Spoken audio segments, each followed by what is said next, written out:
Bueno, como definición sabemos que ¿qué es la respuesta cardiovascular? Y la respuesta es ante ponernos en movimiento, como les dije antes, ya sea una carrera, un trote, un salto, son cambios súbitos y temporales en la función del sistema cardiovascular.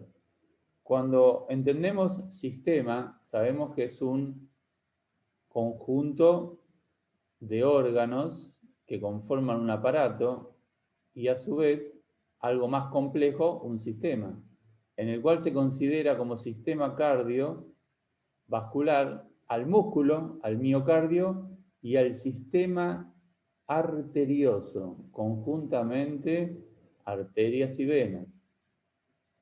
¿Qué es lo que sucede? Cuando nos ponemos en movimiento, se rompe la homeostasis, se rompe el equilibrio fisiológico que teníamos en reposo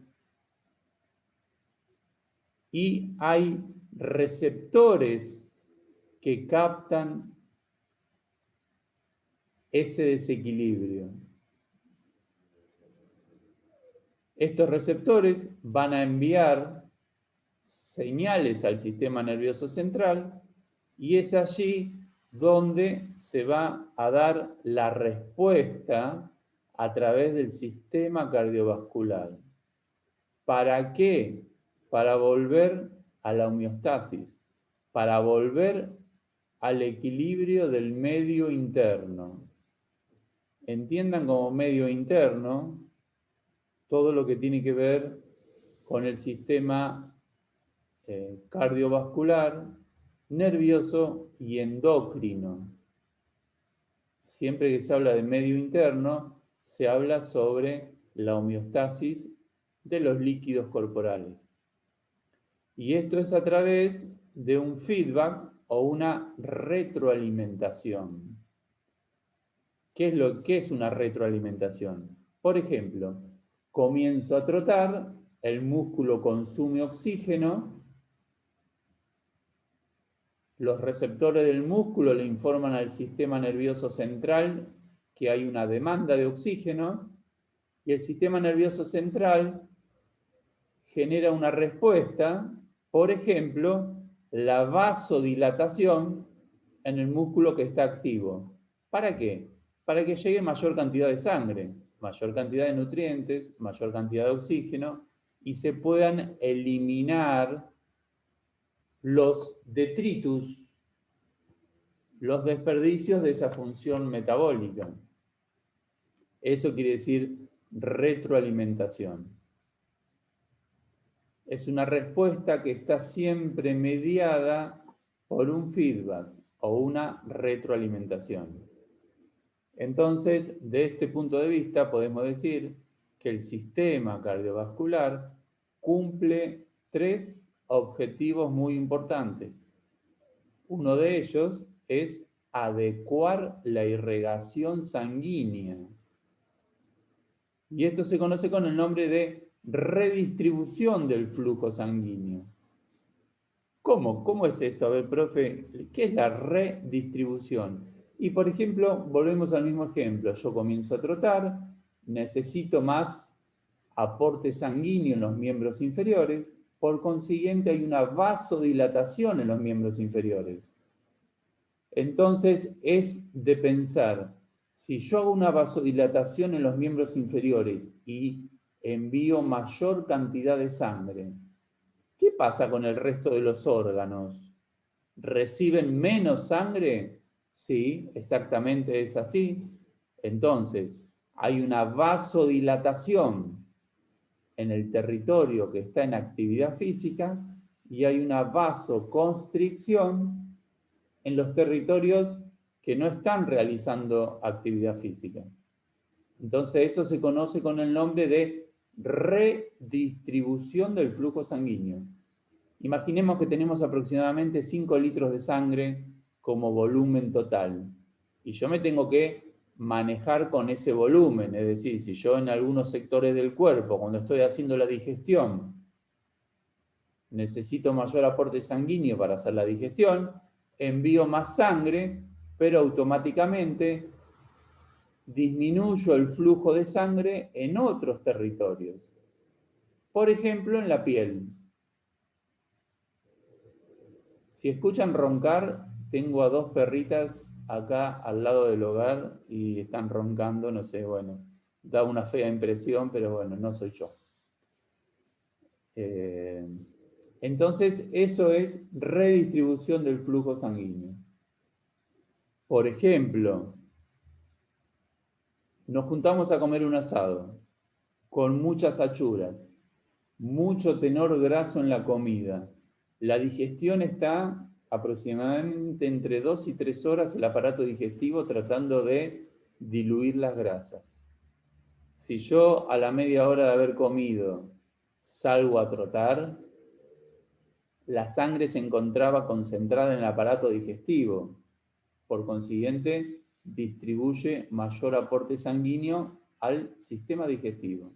Si yo salgo a trotar y de repente hago una actividad muy intensa, voy a llevar sangre a los músculos que están en actividad. Por consiguiente, la sangre que está en el aparato digestivo va a haber una vasoconstricción en detrimento de la digestión. Entonces, muchas veces se corta la digestión, como se dice vulgarmente. Entonces piensen que siempre el sistema nervioso está redistribuyendo el flujo sanguíneo. Como también habrán visto, al hacer una vertical, cuando la persona se vuelve a incorporar y a estar de pie vertical, habrán visto que la cara está muy colorada. ¿Qué pasó? Y bueno, la sangre, por la acción de la gravedad, fluye más hacia la cabeza y obviamente que si estamos media hora en esa posición y vemos los pies van a estar pálidos y blancos. Siempre el sistema nervioso junto con el sistema cardiovascular están redistribuyendo la sangre. Si nos ponemos a tomar sol y hace mucho calor, vamos a ver que la piel que está expuesta al sol se empieza a poner colorada, se forman como eritemas, manchas rojas. ¿Por qué? Y porque la piel se está calentando tanto que es necesario enviar más sangre para enfriar la temperatura de la piel. Ya nosotros sabemos que tenemos aproximadamente 36 grados centígrados. Si me pongo al sol y empiezo a levantar 42, 43, 44 y no hay una brisa para refrigerar, me voy a empezar a cocinar, se va a empezar a quemar. Por consiguiente, el sistema nervioso hace vasodilatación de las venas y de las arterias superficiales para llevar más sangre fría. Sí, fría porque adentro está el 36 de temperatura. Si yo puedo con 36 grados enfriar algo que está a 42 grados, sí. Bueno, por eso está la vasodilatación. Entonces, siempre nuestro sistema nervioso y el sistema cardiovascular está realizando una redistribución del flujo sanguíneo, que es uno de los primeros objetivos. El segundo objetivo, como antes lo nombramos, es mantener el equilibrio del medio interno, eliminando el dióxido de carbono, los hidrogeniones, esos protones hidrógenos, producto del metabolismo, como ustedes lo vieron en el sistema oxidativo, con los NAD y los FAD. Y el tercer objetivo es eliminar el calor, es decir, mantener la termorregulación. Es algo muy importante.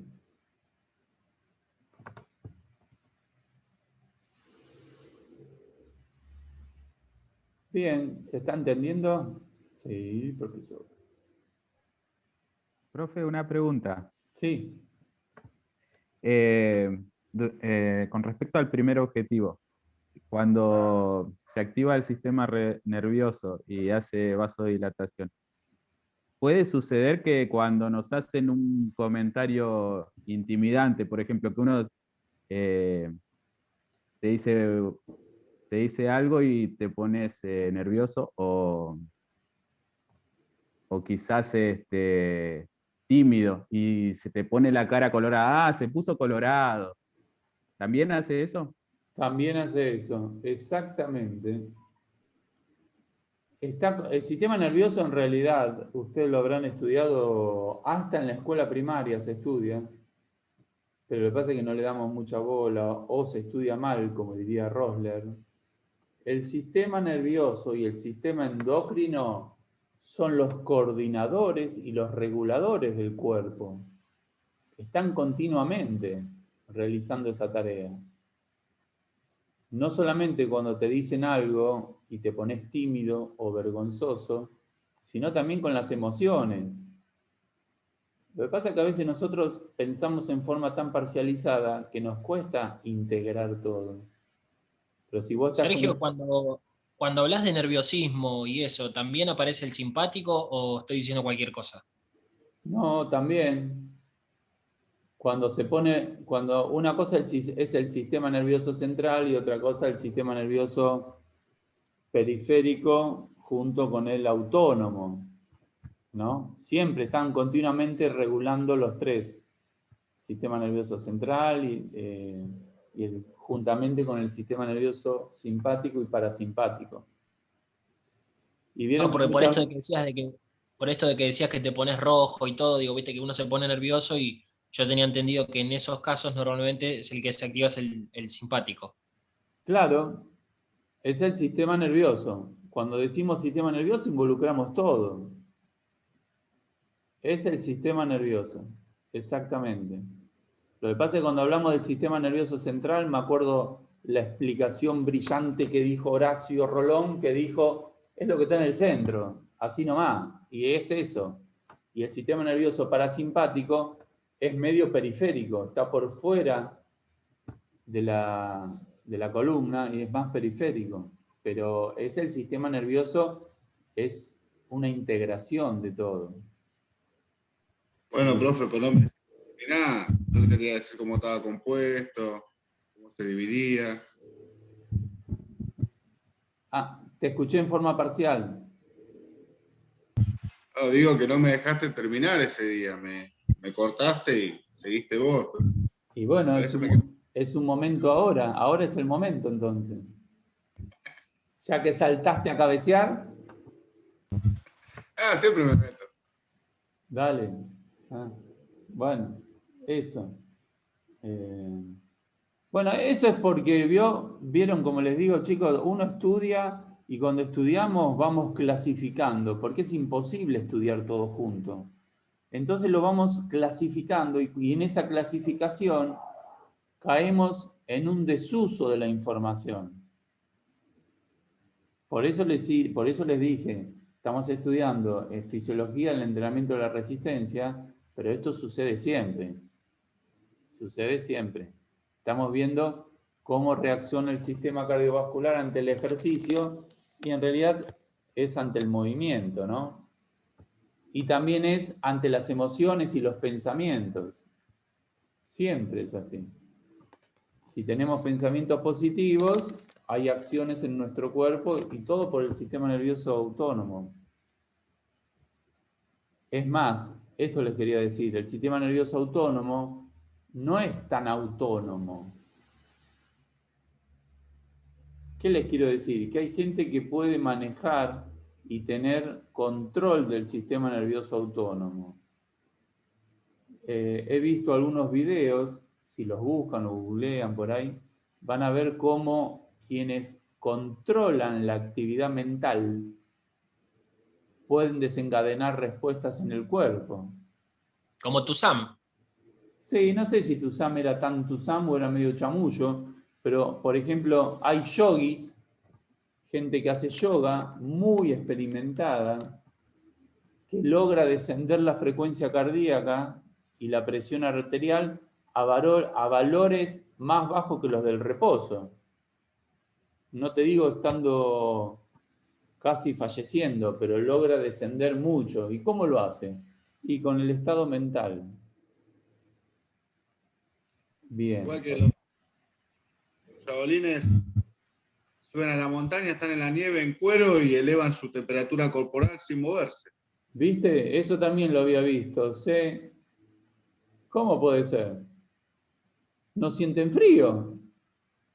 Cosa de loco. O sea que es autónomo, pero no tan autónomo. Es autónomo para las defensas del cuerpo, pero cuando yo quiero entrar en él y poder manejarlo, es posible. Bien.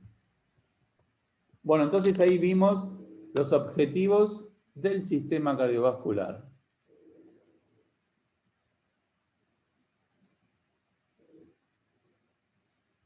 Uno de los conceptos que también hay que tener en cuenta es lo que se define como gasto cardíaco.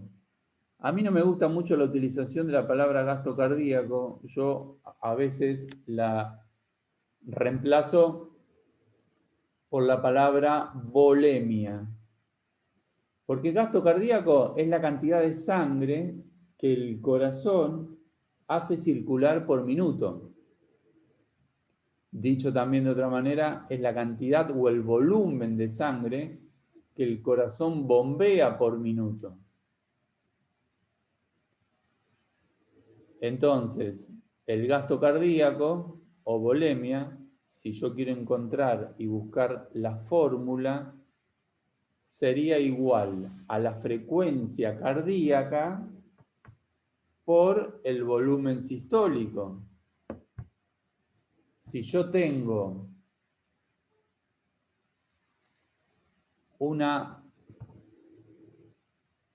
un volumen sistólico de 60 mililitros, el volumen sistólico es la cantidad de sangre que expulsa el corazón por minuto, por latido, perdón.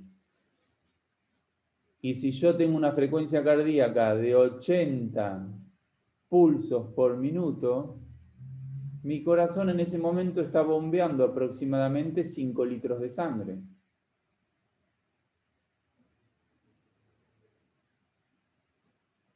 Ahora, si yo cambio la posición del cuerpo, también va a cambiar la cantidad de sangre que el corazón bombea por minuto. Porque ese bombeo va a estar determinado también por la posición del cuerpo. No es lo mismo estar de pie, acostado o estar haciendo la vertical. No es lo mismo. Como tampoco es lo mismo si yo estoy trotando. Pensemos que cuando el corazón estamos trotando, aumenta la frecuencia cardíaca y también aumenta el volumen sistólico. El corazón expulsa más sangre. Entonces sabemos que el gasto cardíaco o la cantidad de sangre que el corazón expulsa por minuto puede llegar a 25 litros por minuto cuando estamos haciendo actividad física. O sea que el hacer actividad física es un costo energético bastante para el corazón. Piensen que si estamos bombeando 25 litros por minuto, en cosa de 4 minutos bombeó 100 litros.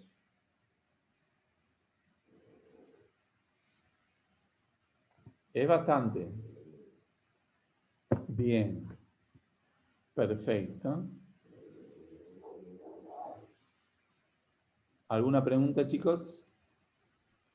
Profe, yo una consulta. Sí. ¿Por qué cuando acá en el PDF aclara que el aumento del gasto cardíaco no es proporcional, es proporcional al aumento de la intensidad del ejercicio solamente hasta un 70% del ejercicio máximo? ¿Por qué es así? Muy buena pregunta. Por eso se trataba de que lean antes de entrar en este tema. Y porque pensemos lo siguiente. El corazón, estamos hablando de que bombea sangre. Y como bombea, pensalo hidrodinámicamente,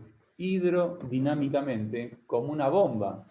En realidad, el circuito arterial es un sistema cerrado hidráulico, donde hay una bomba que hace mover el fluido. Esa bomba, esa máquina, porque pensémoslo como una bomba que está chupando agua corriente porque no me llega agua al tanque, entonces, o para mandarla a la cisterna. Esa bomba eléctrica que vos tenés puesta en la red tiene un cierto caudal también de poder bombear. No es infinito. El corazón tiene un cierto rango máximo de poder bombear. Vos sabés que el corazón, cuando se contrae, expulsa la sangre y cuando se relaja, se llena. Entonces ahí tenemos el ciclo de la sístole y la diástole. Durante la diástole, el corazón se carga, se llena de sangre y luego se contrae. Si yo estoy en reposo, está bárbaro. Tiene una cierta pausa de recuperación para poder llenarse. Si comienzo a hacer actividad física, va a aumentar la cantidad de latidos por minuto.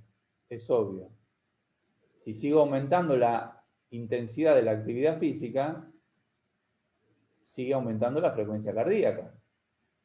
Ahora, si hago una actividad física muy intensa y el corazón está latiendo a 200 vueltas por minuto, 200 latidos por minuto, vos pensá que si pensá en un minuto nada más, si yo se contrae y se relaja, se contrae y se relaja cada vez más rápido, lo que va disminuyendo es el tiempo de relajación para que se pueda llenar.